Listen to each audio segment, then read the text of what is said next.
Hi, everybody. I'm going to read us a story today called Journey to Egypt, and it's written by Doris Jean Peak.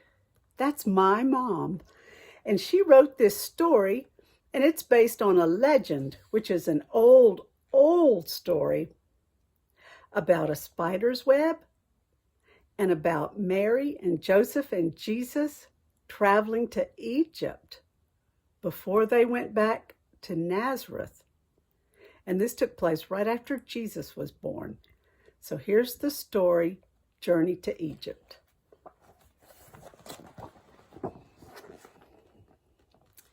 Night is coming soon.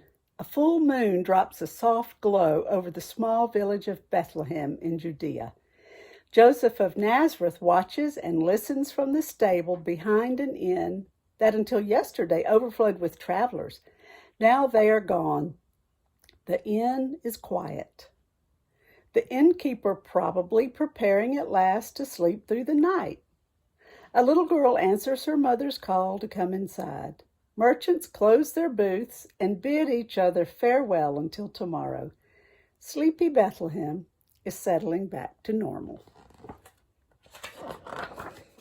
Behind him, Mary and Jesus rest until it is safe to leave the shelter of the stable. Joseph ponders the events of recent weeks. God's promise, spoken long ago, has come to pass. Jesus has been born in Bethlehem. Poor shepherds keeping watch in pastures nearby heard angels speaking to them. 3 wealthy men, kings from faraway lands, followed a star. All came to the stable. Now it is time to obey God and cross the desert into Egypt. Mary, it's almost daybreak. We must leave. We don't want to be here if the soldiers come to Bethlehem and start asking questions, says Joseph.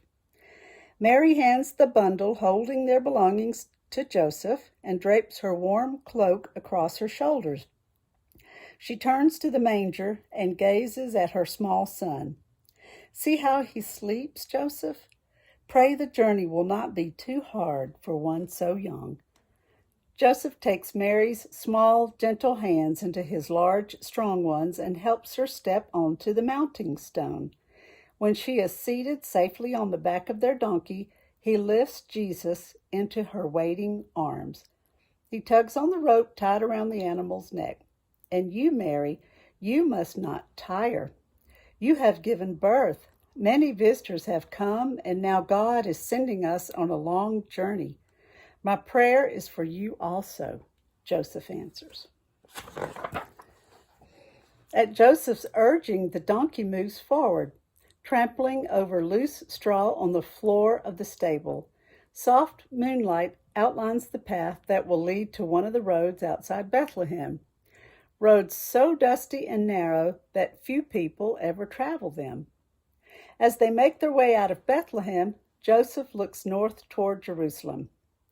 Herod's soldiers coming to Bethlehem today will probably wait for dawn before racing along the main thoroughfare.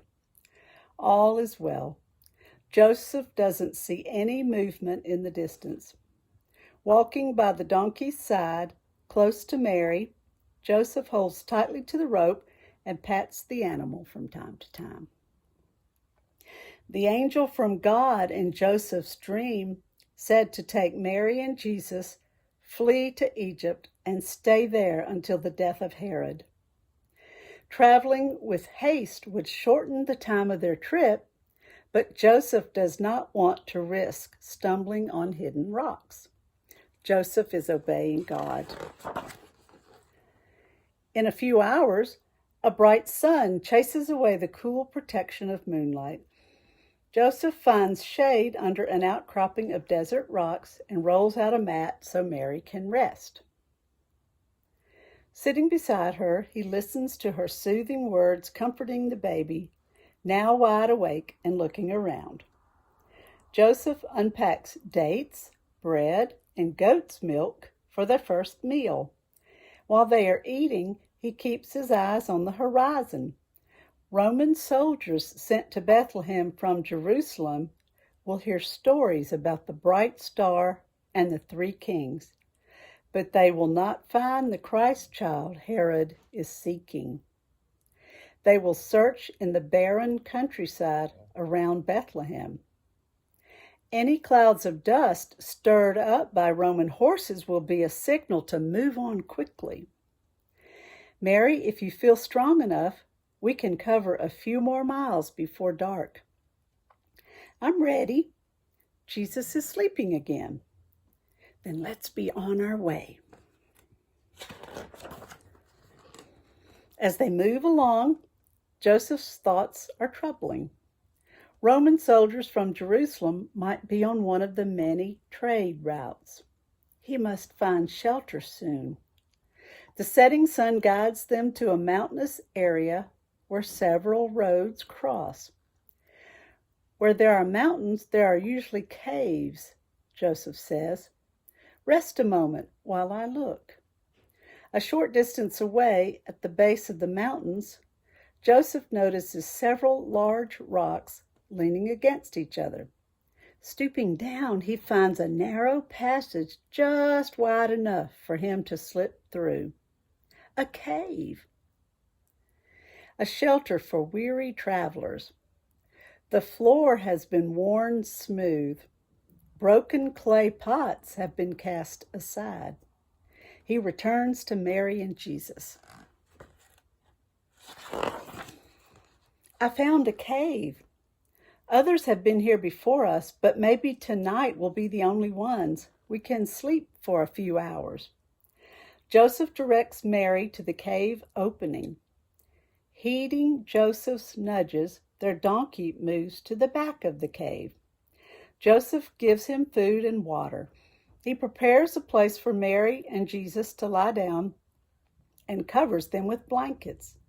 Stones that he stacks across the opening form a wall that will keep out desert creatures that might amble by during the night.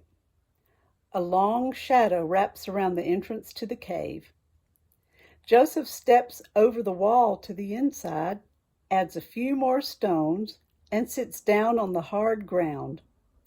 Close by, there is just enough room for him to lean against the side of the cave. He tries to stay alert and listen for any noise on the path a few feet away, but his eyelids are heavy and he sleeps lightly.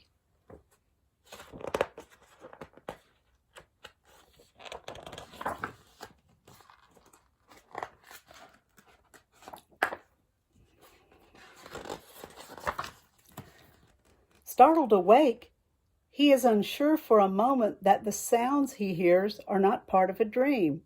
Horses, he whispers to Mary. Herod's soldiers, be still. The clopping comes closer. Loud voices snarl through the darkness. There's a cave here somewhere.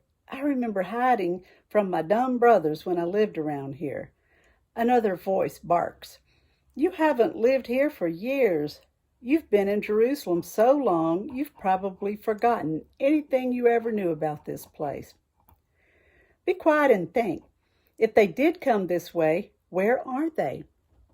How far can a man, a woman, and a baby go in one day, even with the stupid donkey?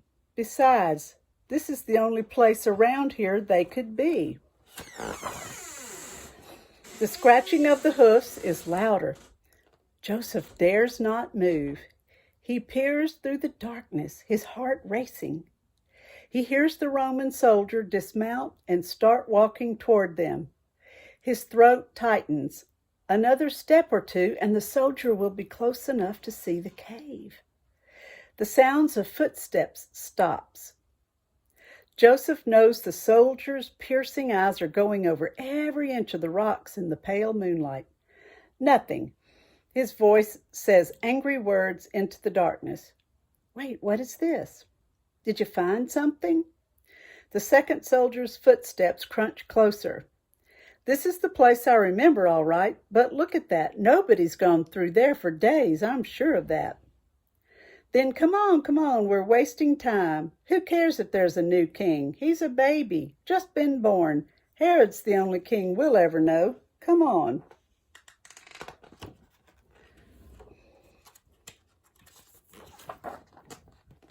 Joseph listens to the fading sounds of the horses, puzzled that the men have been so close, but have not burst into their hiding place.